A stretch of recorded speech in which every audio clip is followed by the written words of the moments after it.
Welcome guys. स्वागत है आपका आज के नए सेशन में। हमने लास्ट क्लास में पढ़ा था लेआउट मेन्यू में हमने पेज सेटअप के ऑप्शंस करे थे, पैराग्राफ के अंदर के ऑप्शंस किए थे। आज हम अरेंज के ऑप्शंस करने जा रहे हैं। चैप्टर ज़्यादा लंबा नहीं है, बहुत छोटा सा ऑप्शन है, छोटे ऑप्शंस हैं, बहुत बड़ा चैप्टर नहीं होने वाला है। तो इसको हम सॉरी एक्सक्यूज मी। तो देखिए यहाँ पे हम बात करेंगे पोजीशन, रैप टैक्स और bring to front and to back, selection pane, alignment, group and rotation. देखिए गाइज, सबसे पहली चीज ये जो पोजीशनिंग है, व्हाट इज पोजीशनिंग, क्या होता है, किसके लिए है। बेसिकली जब हम कोई टेक्स्ट लिख के रखते हैं, इस टेक्स्ट के ऊपर किसी ऑब्जेक्ट की पोजीशनिंग कहाँ पर होने वाली है। तो देखिए यहाँ पर मैं एक छोटा सा ऑब्जेक्ट एक स्टार बना लेता हूँ, ये this is called the star. तो यहाँ पर जब मैंने इस स्टार को लिया तो इस स्टार को हमने किस पोजीशन पे प्लेस आउट करना है, उसके लिए हम लेआउट की बात करेंगे। लेआउट में पोजीशन की बात जब हम करते हैं तो पोजीशन के अंदर हमारे पास 9 पोजीशन आती हैं।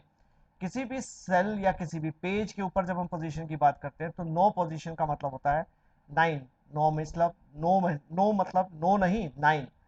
ठीक है, 9 यानी कि 9 पोजीशन पे हम इसको सेट कर सकते हैं। सबसे पहला होता है top left corner. Top left corner पे आप सेट कर सकते हैं पेज के। अगर आप यहाँ पर पोजीशन टॉप सेंटर करते हैं तो टॉप सेंटर कर सकते हैं। अगर आप इसको राइट साइड रखना चाहते हैं पेज के तो राइट साइड।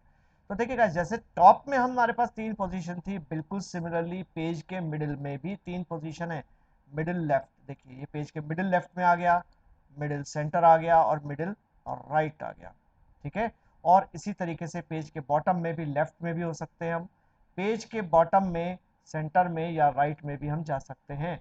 तो पेज के किस पोजीशन पे आपको इसकी पोजीशनिंग करनी है वो आप डिसाइड कर सकते हैं with the help of position.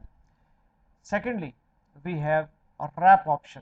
ये जो रैप ऑप्शन है, इसका क्या मतलब है। रैप का मतलब, रैप बेसिकली मतलब होता है लपेटना, चारों तरफ लपेटना। ठीक है, हमने यहाँ पर टेक्स्ट को इस ऑब्जेक्ट के चारों तरफ लपेटा हुआ है, बट किस फॉर्म में, किस फॉर्म में इन द सेंस, अगर मैं यहाँ पर देखता हूँ स्क्वायर फॉर्म। स्क्वायर फॉर्म मतलब देखिए इस ऑब्जेक्ट के चारों तरफ एक बॉक्स आ रहा है और ये जो टेक्स्ट है, ये टेक्स्ट जो है इस ऑब्जेक्ट के चारों तरफ एक स्क्वायर फॉर्म में रैप हो रखा है, लिपटा हुआ है। तो देखिए वहीं पर हम टाइट करते हैं तो टाइट में आप देख सकते हैं ये टेक्स्ट अब स्क्वायर फॉर्म में नहीं रहा। जहां तक ये जो स्टार था, जहां तक ये अंदर आ सकता था ये टेक्स्ट, तो वहां तक उस टेक्स्ट को अंदर ले आया। आप देखिए स्क्वायर फॉर्म से अंदर टेक्स्ट आ गया। This is wrap, wrap tight form. या थ्रू आउट भी जब आप करते हैं तो उसका भी मतलब लगभग लगभग सेम होता है। थ्रू आउट और टाइट का मतलब दोनों सेम है। टॉप बॉटम, टॉप बॉटम का मतलब देखिए ना तो लेफ्ट में उसके टेक्स्ट होगा ना राइट में होगा, सिर्फ ऊपर और नीचे टेक्स्ट दिखाई देगा। आप टेक्स्ट को देख सकते हैं। और जब हम बात करते हैं बिहाइंड की, बिहाइंड मतलब ऑब्जेक्ट टेक्स्ट के हमेशा पीछे। और अगर आप इसमें कह देते हैं इन फ्रंट ऑफ टेक्स्ट, तो इन फ्रंट ऑफ टेक्स्ट मतलब टेक्स्ट पीछे ऑब्जेक्ट के छुपेगा। देखिए बिल्कुल गलत सी चीज है। अगर टेक्स्ट पीछे छुप गया तो आपका ऑब्जेक्ट जो है वो जिस चीज को डिस्क्राइब कर रहा है वो आप नहीं पढ़ पाते हैं, तो गलत हो जाता है। आपका टेक्स्ट रैप जरूर होना चाहिए। ठीक है, अब बात आती है एडिट रैप पॉइंट की। एडिट रैप पॉइंट का मतलब किस चीज से होगा। एडिट रैप पॉइंट का मतलब है अगर आप ये चाहते हैं कि इसमें इस स्टार के अकॉर्डिंग टेक्स्ट जैसा है वैसी दिखे, नो प्रॉब्लम। लेकिन अगर आप चाहते हैं कि यहाँ से थोड़ी दूरी ज़्यादा होनी चाहिए, ये दूरी देखिए ज़्यादा हो गई, बढ़ गई। जितनी दूर आप ज़्यादा करेंगे ये दूरी बढ़ती चली जाएगी, और अगर जितना आप इसे क्लोज करेंगे ये दूरी पास आती जाएगी। तो गाइज इसमें हमारे पास क्या होता है, रैप टेक्स्ट के अंदर we can say edit wrap point. Edit wrap point का मतलब रैप पॉइंट को आप चेंज कर सकते हैं, हिला सकते हैं। जहां आप रैप पॉइंट बढ़ाएंगे, घटाएंगे, दूर लेकर जाएंगे, तो वहीं पर ये आपका रैप पॉइंट बदलता जाएगा। उसके बाद मूव विद टेक्स्ट का मतलब सिंपली क्या होता है। मूव विद टेक्स्ट का मतलब देखिए, आप ये भी वही है जैसे मैं अभी आपको हिला के दिखा रहा था, तो टेक्स्ट के साथ ये मूवमेंट लेगा। टेक्स्ट के साथ मूवमेंट इन द सेंस, अगर ऊपर टेक्स्ट बढ़ता है, जैसे मैं यहाँ पे कुछ भी टेक्स्ट बढ़ाता हूँ और देखिए ये टेक्स्ट बढ़ेगा। देखिए यहाँ पर मैं टेक्स्ट लिख रहा हूँ तो इसके मूवमेंट में कोई अभी आपको खास डिफरेंस नहीं दिख रहा है। मूव विद टेक्स्ट करते हैं।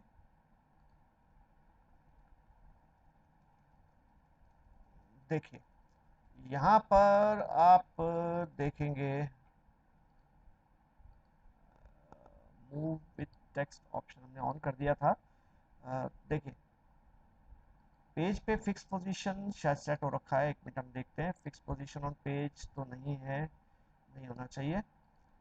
और मूव विथ टेक्स्ट करें तो मूव विथ टेक्स्ट में जहाँ जहाँ टेक्स्ट को हम मूव करें, ये ऑब्जेक्ट साथ में देखिए नीचे मूव हो रहा है। This is called text. जैसे ही एंटर होगा मूव होगा तो टेक्स्ट के साथ साथ ऑब्जेक्ट भी आपका मूव होगा।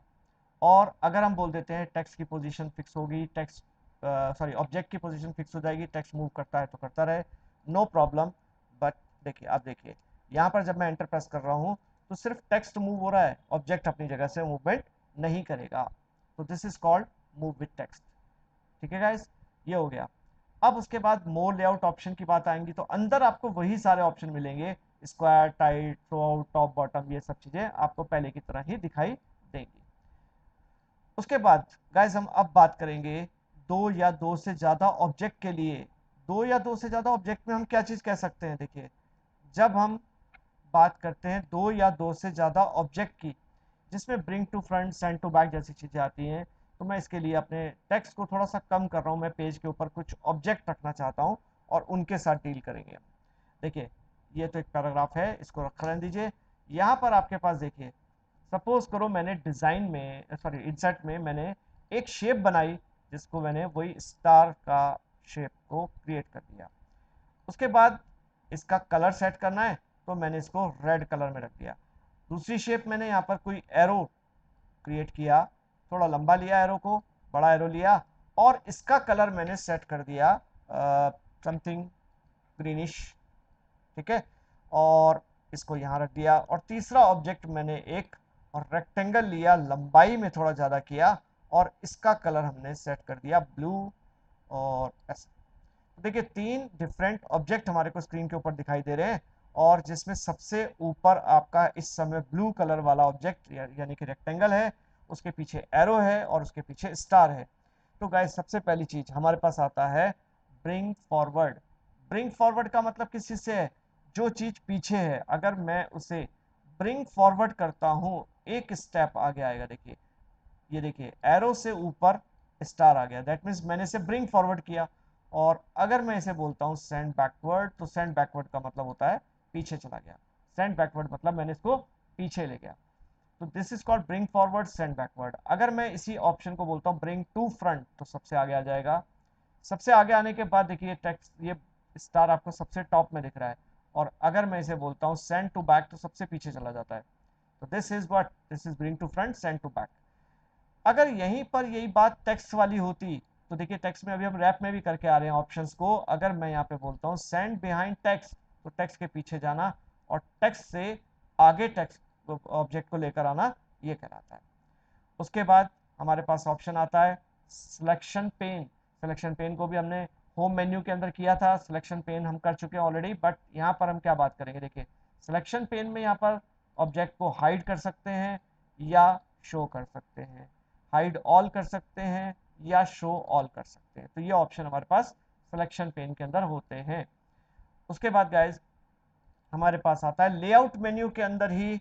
अब बात करेंगे सिलेक्शन पेन के बाद अलाइनमेंट की। अलाइनमेंट का मतलब जब आपके ऑब्जेक्ट अलाइन किए जाते हैं, ऑब्जेक्ट में दूरियां सेट करी जाती हैं, तो वो कैसे सेट होगा? देखिए उसके लिए सबसे पहली चीज आपको किस तरीके से ऑब्जेक्ट को सिलेक्ट करना है, ध्यान दीजिएगा। आपको एक ऑब्जेक्ट सिलेक्ट करते हैं खाली एक बार क्लिक करके माउस से, लेकिन अगर आपको उसके साथ साथ और ऑब्जेक्ट भी सिलेक्ट करने हैं, तो एक हाथ से आपकी फिंगर से शिफ्ट प्रेस रहना चाहिए। पहले देखिए मैंने क्या कहा, एक ऑब्जेक्ट पे क्लिक किया, एक हाथ से शिफ्ट दबा के रखा। जैसे ही आप किसी और ऑब्जेक्ट पे भी क्लिक करेंगे, वो सारे ऑब्जेक्ट आपके एक साथ सिलेक्ट हो जाएंगे, मतलब ये मल्टीपल ऑब्जेक्ट एक साथ सिलेक्ट हो चुके हैं। इसके बाद आप बात करते हैं अलाइनमेंट की।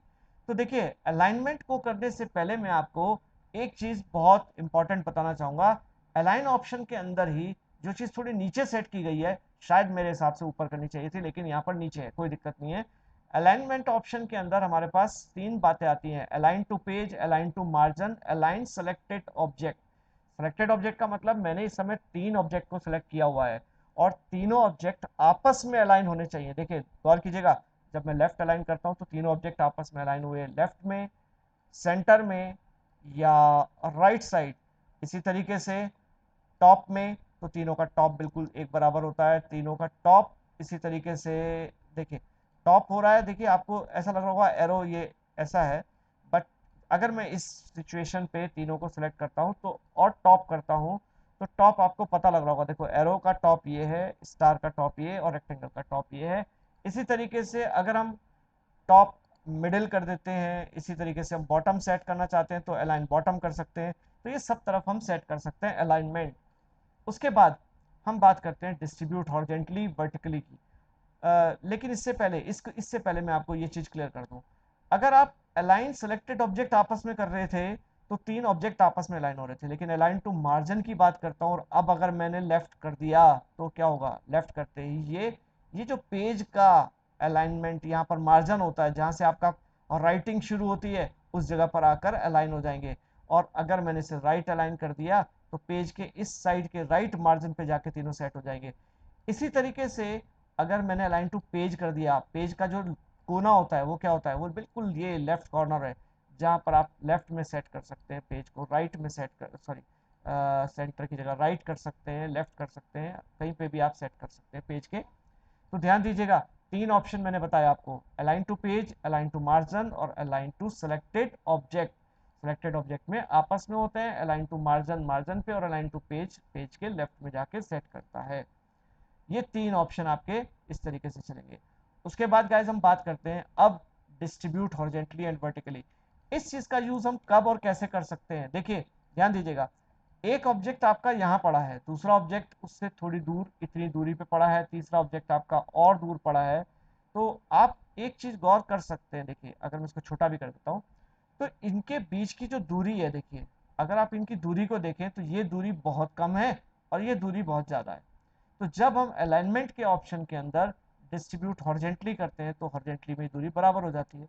सिमिलरली वर्टिकल की बात करूं, इस ऑब्जेक्ट को यहाँ रखता हूँ, ये ऑब्जेक्ट थोड़ा क्लोज रख लिया और ये ऑब्जेक्ट मैंने इससे थोड़ा दूर रख लिया। तो जब हम तीन ऑब्जेक्ट को यहाँ पर ले रहे हैं, एक दो और ये तीन ऑब्जेक्ट के बीच की ये दूरी और ये दूरी में फर्क है। अगर आप अलाइनमेंट में डिस्ट्रीब्यूट वर्टिकली करते हैं तो इनके बीच की दूरी बराबर हो जाती है। गाइस ये इतना ही ऑप्शन है कि इसके बीच की दूरी को सेट करना, बीच की दूरी को कम ज्यादा करना। ठीक है, तो ये तो तीन ऑप्शन हमने अलाइनमेंट के साथ अभी किए थे, left right centre, top middle bottom, horizontal vertical, page के हिसाब से अलाइनमेंट मिडिल और आपस में ऑब्जेक्ट कैसे अलाइन होंगे। यूज अलाइनमेंट गाइड्स, देखिए यूज अलाइनमेंट गाइड का मतलब क्या है। अगर हम यहाँ पर थोड़ा सा बात करते हैं यूज अलाइनमेंट गाइड्स, तो गाइड्स होनी चाहिए हमारे पास। अलाइनमेंट गाइड के लिए हमारे पास गाइडलाइन अभी नहीं है शायद अवेलेबल इसमें। व्यू गाइडलाइन हम ऑन करेंगे तो ये गाइडलाइन आ गई। और गाइडलाइन के हिसाब से अगर हम कहते थे ना यूज अलाइन गाइड्स, तो अलाइन गाइड्स का मतलब करनी है या नहीं करनी। अलाइनमेंट गाइड्स जब आप ले लेते हैं तो आप गौर करेंगे कि ये जो ऑब्जेक्ट होता है इसकी स्नैपिंग, देखिए ये स्नैपिंग इन गाइडलाइन पे खिंचाव शुरू हो जाता है। किसी भी ऑब्जेक्ट का जो स्नैपिंग होती है वो ऑब्जेक्ट की वो उन गाइडलाइन के अकॉर्डिंग होनी शुरू हो जाती है, दिस इज स्नैपिंग। तो ये बेसिकली स्नैप से रिलेटेड ऑप्शन है कि आप व्यू गाइडलाइन करेंगे नहीं करेंगे, और अगर आप यूज अलाइनमेंट गाइड्स करते हैं तो उसी गाइडलाइन के अकॉर्डिंग ही आप उसको यूज अलाइनमेंट गाइड ये ऑफ कर देगा। और देखिए ये स्मूथली मूव करना शुरू हो जाएगा। और देखिए ये गाइडलाइन देखिए दिख रही है आपको कि इस गाइडलाइन पे आप मूव करें, देखिए ये this is called the guideline ये। और अगर आप प्रॉपर इसको खोलते हैं और आपने कहा गाइडलाइन, तो ये यहाँ पर बॉक्स आ जाएंगे, इस बॉक्स के हिसाब से आप किसी भी ऑब्जेक्ट को बना सकते हैं। तो this is called alignment. Grid setting के अंदर बस एक ऑप्शन बहुत काम का रहता है, डिस्प्ले ग्रिड लाइन करनी है या नहीं करनी, वो तो ये है ऑप्शन। एक होता है snap object to guides when the guidelines are not display, जब गाइडलाइन दिख ना रही हो तब भी गाइडलाइन पे स्नैपिंग हो, यानी कि अगर आपने व्यू गाइडलाइन ऑफ भी किया है तो भी ये स्नैपिंग जारी रहती है, देखिए खिंचाव जारी रहता है। अगर आप इस ऑप्शन को अंदर से बंद कर देते हैं, ये स्नैपिंग का ऑप्शन, तो देखिए जब गाइडलाइन नहीं होती तो ये बहुत स्मूथ मूव करता है, इसके मूवमेंट में बहुत स्मूथनेस आ जाती है। और आप देख सकते हैं ये गाइड बहुत हल्के हल्के ये मूव कर रहा होता है, बहुत स्मूथली। तो ये आप तभी समझ पाएंगे बहुत ज़्यादा अच्छे से जब आप इसको प्रैक्टिकली करके देखेंगे, जब आपके हाथ में खुद के हाथ में माउस होगा, आपको लगता है मैं खींच रहा हूँ, नहीं ऐसा नहीं है। मैंने उसको कहीं ज़्यादा जोर से पास में नहीं खींचा, लेकिन गाइडलाइन लेने के बाद और स्नैपिंग को ऑन करने के बाद आपको खुद फील आएगा कि जैसे कि कोई ऑब्जेक्ट गाइडलाइन की तरफ खींचता है, बिल्कुल वैसा दिखाई देगा। नेक्स्ट ऑप्शन ग्रुप है। ग्रुप का मतलब किस चीज से? ग्रुप का मतलब होता है अगर आप एक से ज्यादा ऑब्जेक्ट को सिलेक्ट करते हैं एंड यू वांट कि ये सारे एक साथ मूव हो, एक एक बन जाए, तो यहाँ पे ग्रुप कर सकते हैं आप। देखिए पूरा ऑब्जेक्ट एक है और ये एक ग्रुप में ही मूवमेंट करेगा। अनग्रुप करेंगे अलग अलग हो जाएगा। बाहर क्लिक करने के बाद आप सेलेक्ट करेंगे तो ये सब इंडिविजुअली सिलेक्ट होंगे, क्योंकि अगर जब तक आपने पहले ही शिफ्ट दबा के सबको सिलेक्ट किया हुआ है, अगर मैं ग्रुप करता हूँ एक साथ मूव होते हैं। अगर मैं अनग्रुप कर दूंगा, आप कहेंगे मूव अकेला तो हो नहीं रहा। अकेला तब होगा जब बाहर क्लिक कर देंगे और दोबारा एक पे क्लिक करेंगे तो ये आपको इंडिविजुअली मूव करता हुआ दिखाई देगा। उसके बाद गाइज इन्हीं तीनों को सिलेक्ट करके एक बार मैं ग्रुप कर देता हूँ फिर से, और उसके बाद रोटेट ऑप्शन पे जाता हूँ। रोटेशन दो तरीके से कर सकते हैं। देखिए एक तो नॉर्मली यहाँ से रोटेशन करेंगे तो rotate 90 degree, rotate anti clock 90 degree, vertical, horizontal, कहीं भी आप देखिए। अभी एरो का मुंह इधर दिख रहा है, अगर आप इसको यहाँ पर जाते हैं हॉरिजेंटल तो एरो का मुंह इधर दिख गया। अभी एरो ऊपर की साइड दिख रहा है, मुझे यहाँ पर एरो चाहिए नीचे की साइड, तो मैं इसको क्या करूंगा, मैं इसे वर्टिकल कर दूंगा। वर्टिकल में एरो इस साइड होगी, यहाँ की जगह यहाँ आ गया। रोटेट को अगर आप किसी पर्टिकुलर एंगल पे रोटेशन करना चाहते हैं तो आप कोई एंगल लेके भी रोटेशन कर सकते हैं। एंगल इन द सेंस, देखिए यहाँ पे ये दिख रहा है ना, आप अगर इसको बोलते हैं कि सपोज यहाँ से पकड़ के हिलाइए तो देखिए ये पूरा अपने हिसाब से आप इसको रोटेट कर सकते हैं। देखिए ये आ गया। और अगर मैं इसको मोर रोटेशन ऑप्शन में जाके भी यहाँ से क्या करता हूँ, रोटेशन 180 डिग्री है, या इसको मैं जितना मूवमेंट करूंगा, जितना रोटेट करूंगा उस हिसाब से रोटेट हो जाएगा। तो गाइज ये चैप्टर आपका छोटा चैप्टर था बहुत ज़्यादा, और इसके अंदर हमने अभी अलाइन ऑब्जेक्ट से रिलेटेड ऑप्शन सीखे, पोजीशनिंग सीखी, रैप टेक्स्ट सीखा, और bring to front send to back text के पीछे ऑब्जेक्ट चाहिए नहीं चाहिए, आगे चाहिए, कहाँ पर आपको ऑब्जेक्ट की पोजीशनिंग रखनी है, उन सब के बारे में सीखा। ठीक है, सिलेक्शन पेन जिसमें आपको सारी इमेजेस दिखती हैं, कौन कौन सी इमेजेस आपने पेज के ऊपर बनाई हुई हैं, उसका ग्रुप अनग्रुप सीखा हमने। ग्रुप अनग्रुप में हमने देखा कि कैसे आप मल्टीपल ऑब्जेक्ट को एक साथ ग्रुप में रख सकते हैं, रोटेशन कितने डिग्री पे आपको करना है वो कर सकते हैं, और अलाइनमेंट के अंदर बहुत सारे ऑप्शन जिसके थ्रू आप पेज में किसी भी ऑब्जेक्ट को कहाँ पर रखना चाहते हैं उसके लिए आप डिसाइड कर सकते हैं, कैसा अलाइनमेंट करना है ये बता सकते हैं। तो गाइज आज का चैप्टर यहीं तक, और आपको हमारा चैप्टर कैसा लगा ये बताएं ज़रूर। हमारा नीचे हमारे चैनल को सब्सक्राइब कीजिए, बेल आइकन पे क्लिक कीजिए। Thank you guys, thank you for support, thank you guys.